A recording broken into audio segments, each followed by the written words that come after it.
A Duluth Catholic priest who was reinstated last month after being exonerated by the Vatican is now retiring.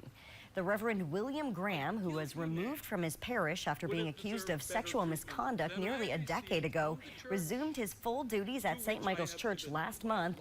He was never criminally charged and maintained his innocence while his case played out for 8 years.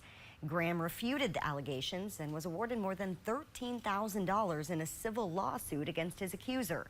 According to the Duluth Diocese, Father Graham was asked to transfer to 2 parishes in a different part of the diocese, but opted for retirement instead.